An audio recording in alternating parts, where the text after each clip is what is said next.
The next 4 shows of Life, Death, and the Space Between podcast will be a 4-part series. The first 2 parts will be with Dr. Robert Schwartz, discussing your soul's plan and your soul's gift, and the concept of pre-birth planning. The third show will be a show all about past life regression with Michelle Brock, who's a past life regression therapist. And then the 4th show is going to be me telling you all about my past life regression, my experience with it, what I learned, how I found it helpful or not helpful. So please tune in to hear this 4-part series. Today, I have Robert Schwartz on the show. In a personal session with a medium in 2003, author Robert Schwartz was astonished to speak with non-physical beings who knew everything about him, not just what he had done in life, but also what he had thought and felt. They told him that he had planned many of his most difficult experiences before he was born. Realizing that a knowledge of pre-birth planning would bring great healing to people and allow them to understand the deeper purpose of their life challenges, he devoted the next 3 years to studying the pre-birth plans of dozens of individuals. The extraordinary insights that emerged speak to our heartfelt, universal yearning to know why. Today, I am honored to welcome to the show Robert Schwartz, author of Your Soul's Plan, Discovering the Real Meaning of the Life You Planned Before You Were Born, and Your Soul's Gift, the Healing Power of the Life You Planned Before You Were Born. Welcome, Robert. Thank you, Amy. It's a pleasure to be here. Thank you so much for your time. So I'm not even sure where to begin on all of this because it's so amazing, but perhaps we begin at the beginning, which is, can you explain the concept of pre-birth planning? Because to me, I am entrenched in this work and I've been reading and following work for years. And this is a little bit difficult for me to wrap my mind around. I'd be happy to. Pre-birth planning is more or less what it sounds like. It means that you as a soul, as an eternal being, get together with the other souls with whom you are going to have a lifetime in incarnation. And in the non-physical realm, which is our home, you discuss before any of you are born what you would like to learn and how you want to go about learning it. So essentially what you're doing is creating a script or a play, and that's what life on Earth is. It's us playing roles that were scripted before we were born. Now, this does not mean that everything is set in stone or predestined. That's not at all what I'm saying.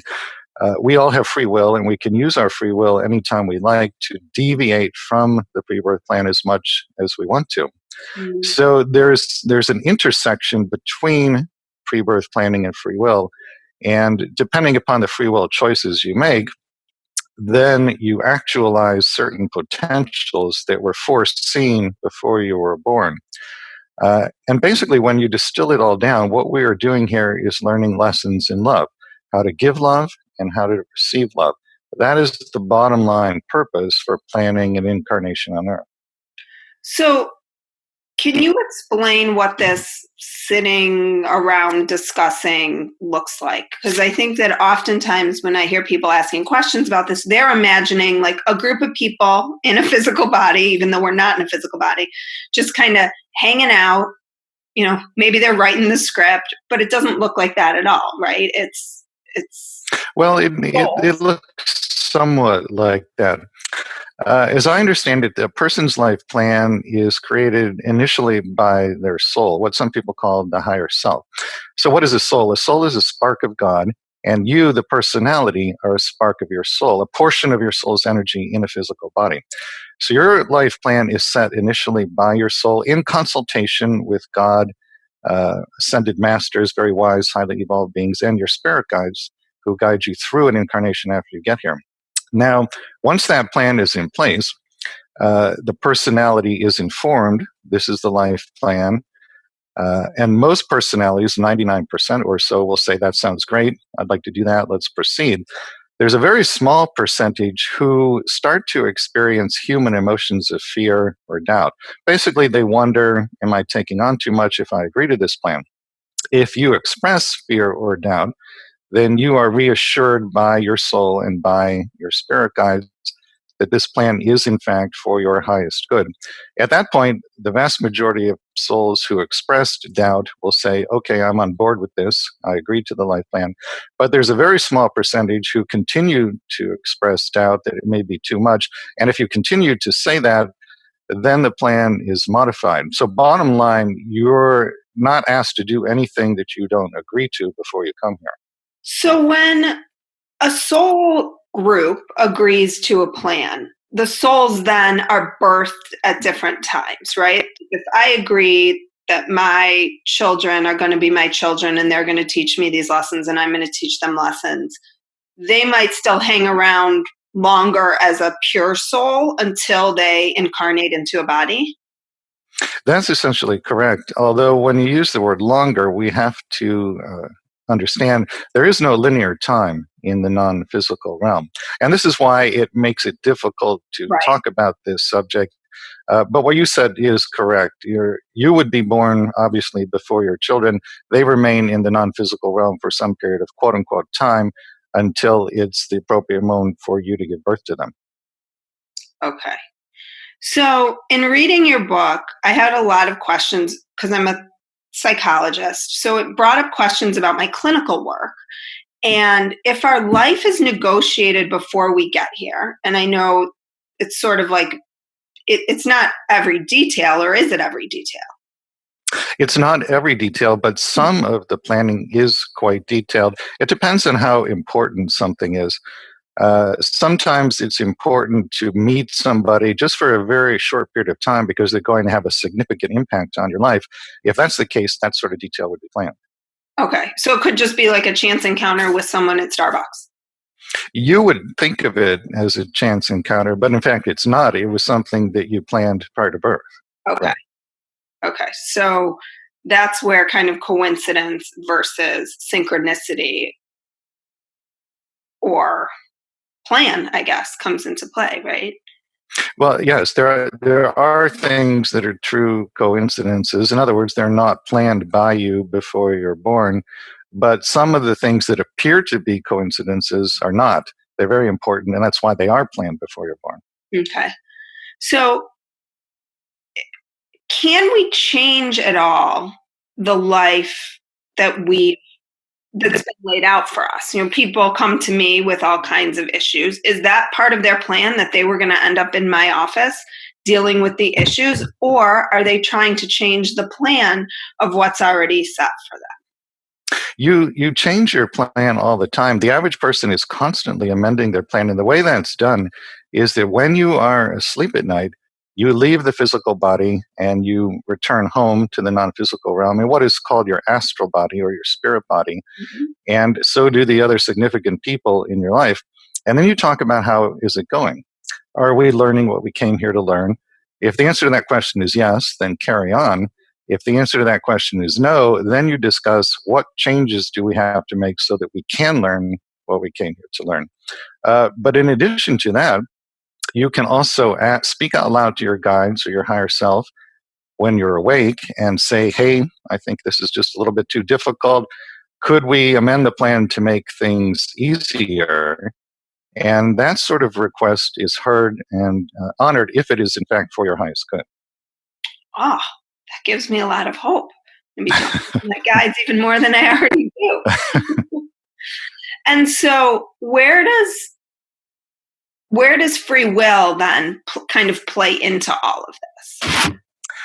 Let me answer that question with a hypothetical story. Okay. Let's say that there is a soul who I will arbitrarily call Sally. And Sally has had a number of past lives in which she made certain plans before coming into body. But then when she got here, she had a tendency to defer to the wishes of others. She let other people tell her how to live her life. Mm-hmm. Not an uncommon thing to do. Mm-hmm. We have a life review at the end of every lifetime. In her life review, she would see that she has this tendency.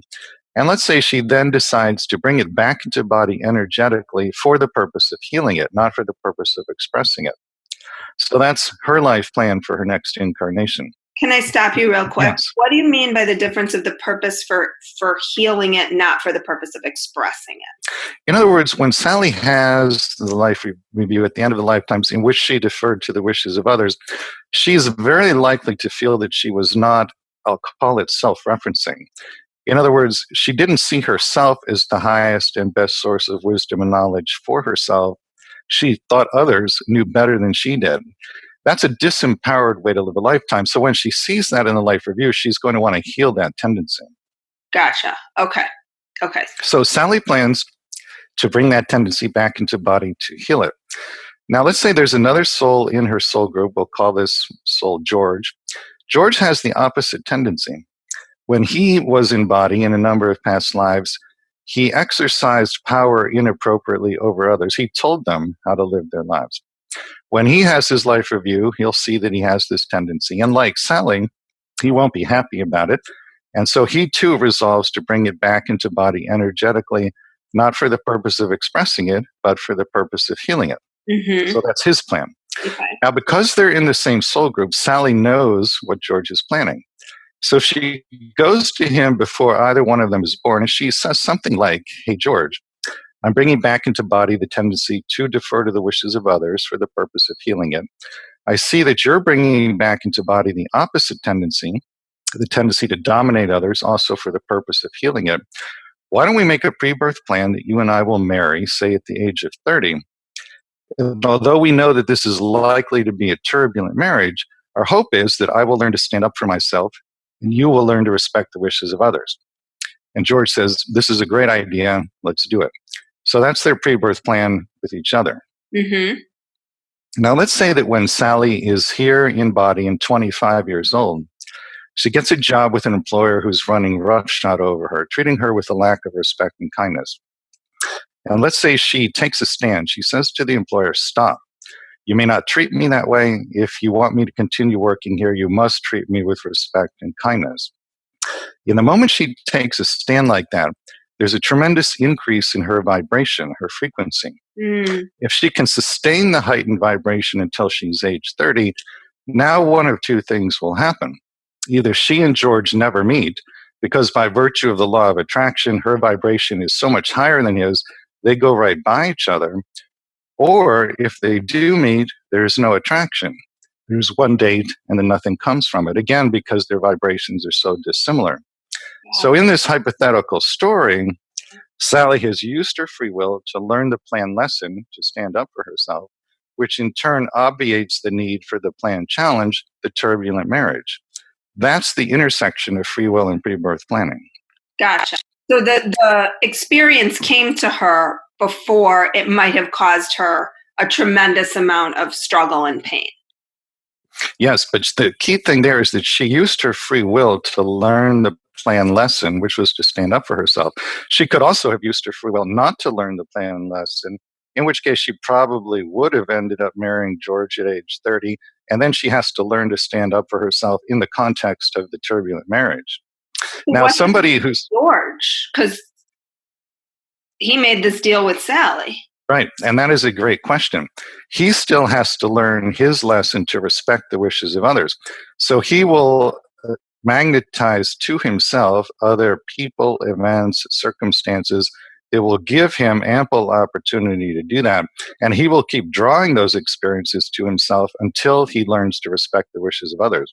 And most likely what will happen is every time he draws a new experience to himself to teach that lesson, it's going to come in increasingly intense form.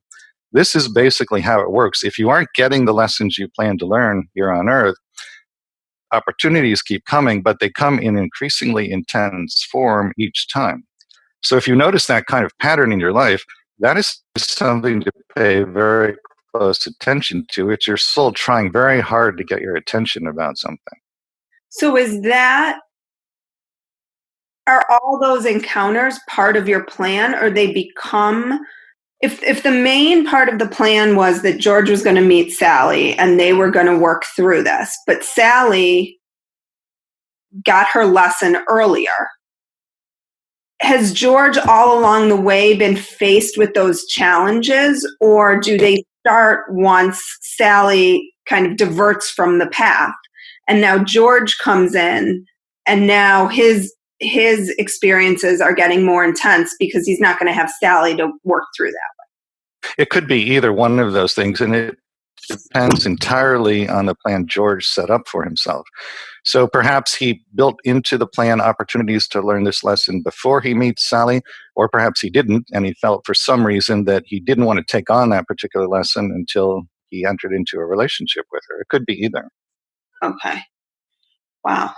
The important thing I think to understand here is that when we talk about a plan for a lifetime, it does not mean that there's only a plan A. There is a plan A, but there's also a plan B, C, D, E, F, and on and on and on. So many so-called backup plans that take into account the free will of the personality. You know, I researched people's pre-birth plans for my books with the assistance of mediums and channels who can access this kind of information. And one of the mediums has the ability to go into people's pre-birth planning sessions and hear the conversations we had with each other when we planned our lives. When she does that, she reports that spirit shows her something that looks like an incredibly vast and elaborate flow chart. Well, what is a flow chart? It's a series of decision points. If you do A, then B happens. If you do C, then D happens. That incredibly vast and intricate flow chart is her soul taking into account all the free will choices that could be made. So the average person is not executing plan A, which we could call the highest vibrational plan. The average person is executing one of the backup plans, and there's nothing wrong with that. There's no judgment about it. That's how we learn here on Earth. So you talked about if-then points in your book. Is that what you're talking about? That is what I'm talking about. Okay, yeah. So like if this happened, then we're going to divert from plan A, going to take a different turn and go down this road. That's exactly right. You could think of it like a video game in which you have an avatar, a little character, and your objective is to advance the avatar from the lowest level to the highest level. And if you make skillful decisions, you advance quickly. If you make unskillful decisions, the little character gets killed, has to go back to the lowest level and start again. That's a crude approximation of what is happening with somebody's life plan. If you make skillful decisions, which would mean loving decisions, then you advance very quickly. If you make unskillful, unloving decisions, then you draw to yourself painful experiences, not as a punishment, but as an opportunity to learn to be more loving. Mm-hmm. So you do a beautiful job of explaining karma. Can you give us your definition of karma, which is probably the definition of karma, but I think people misunderstand what karma really is. It's like if I do bad things will come to me. If I do good things will come to me. I mean, that's simplified, but yeah, that is the common understanding, but that is really not what I have seen in my work. Mm-hmm. What I've seen is that karma is essentially unbalanced energy. It's when you feel incomplete with the previous experience, and so you then plan to have a new experience that energetically balances or offsets the previous experience. To take a simple example, let's say two people had a past life together in which one was ill and the other person was that person's caregiver. When those two people transition back into spirit at the end of that lifetime and have their life review, they may or may not feel complete with the caregiving relationship. If they feel complete with it, then there is no karma and they go on to do something else. If they feel incomplete with it, the feeling of incompletion is the karma. So let's say they feel incomplete with it. How would they balance that? The easiest, simplest, most direct way is simply to trade places.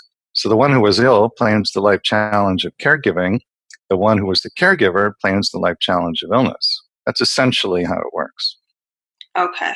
And so they balance it in their next lifetime. That's correct. They balance it in their next lifetime. And it's important to note here, they decide for themselves we're complete with this experience or not. They are not told by God or some being or some counsel external to them, you have karma here. There is no such thing. They decide we're complete or we're not. And if they feel incomplete with it, that is the karma. And what's the end game in all of this? you said earlier love, and I've heard that oftentimes, right? It's all about learning how to love. Happy Valentine's Day, by the way, because we are Yeah. recording Valentine's Happy Day Valentine's to you talking too. about this. Yeah. The end game, so to speak, as I understand it, is that you keep raising your vibration and advancing to higher and higher vibrational dimensions until eventually you reintegrate back into source or God, whatever term you want to use. And then after spending some quote unquote time there, then the cycle starts again. And you just keep doing this over and over. It's all about expansion, learning, healing, growth, basically becoming more loving. Mm-hmm. So you talk in the book about illness, death, suffering, addiction being a choice. And I think people, certainly people who I've spoken to who have experienced, like, tragedies, feel like that why would someone choose something like that? Or why would I need to learn this lesson? I mean, I've heard that from people when we've talked about it, in therapy over time. And sometimes I'll say, well, what do you think the lesson is? And sometimes that can be really hurtful to people for them to hear that they had to experience such a death of a child, death of a spouse at a young age, suffering through an addiction of a child as unfair or painful. Does that mean that? What does that mean? This is a very difficult concept to wrap one's mind around, especially when the idea is new to someone.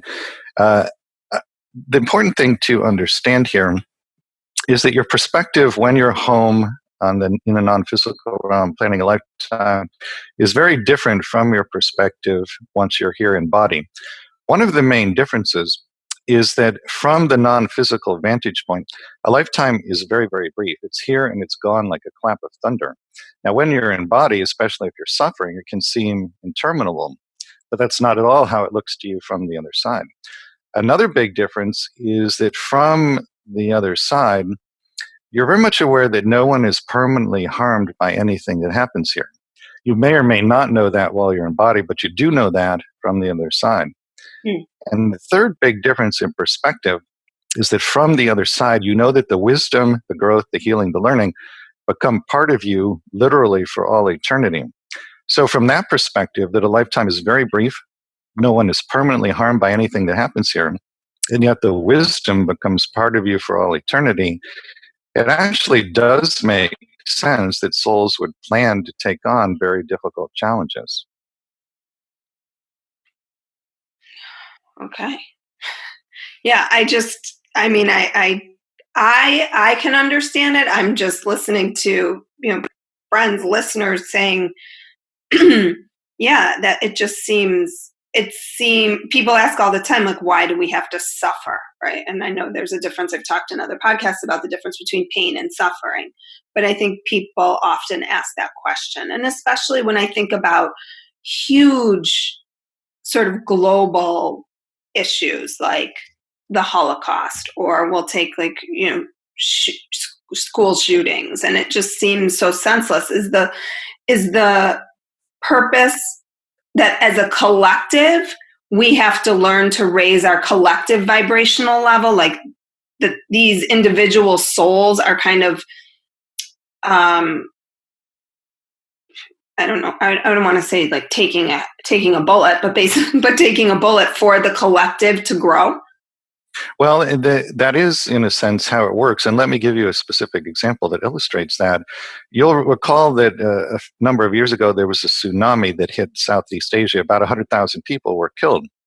I have asked about that in the channeling sessions I did for Your Soul's Plan and Your Soul's Give. And what I was told is that those 100,000 or so people chose before they were born to lift the vibration, the frequency of the whole planet. In other words, they said, we want the vibration of Earth to be at a certain point in linear time. And if it looks like it's not going to get there, we agree to give our lives in a large-scale natural disaster. because we know that the result of that disaster will be a worldwide outpouring of love and compassion. Well, in fact, that's exactly what happened. You had all the governments of the world temporarily put aside their differences to funnel aid into Southeast Asia. That loving, compassionate gesture raised the frequency of the whole planet.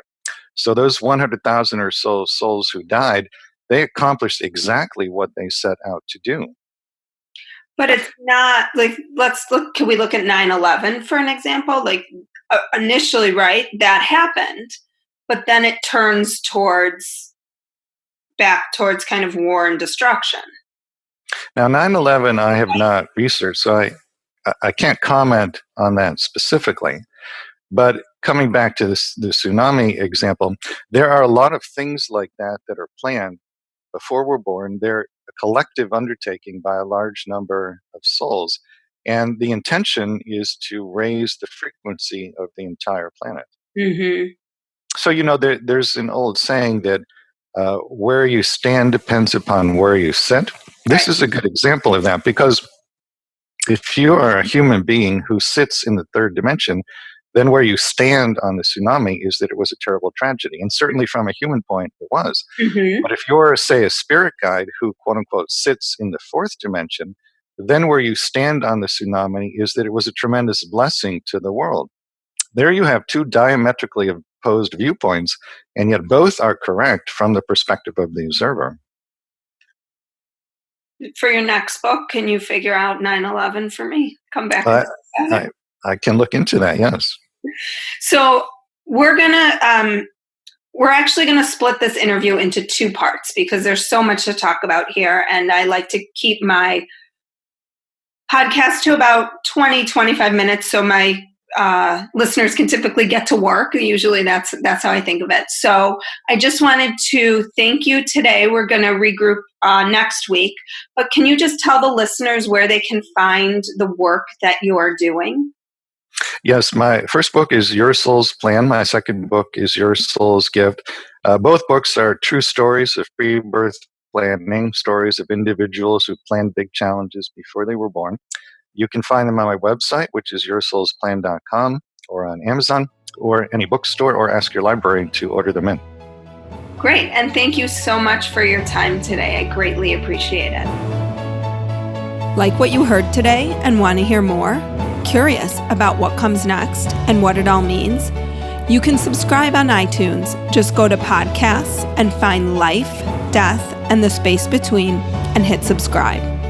And you can follow me on Twitter and Instagram at Dr. Amy Robbins. Ask me any questions you might have, let me know what else you'd love to hear about, or just share your story. I can't wait to hear from you.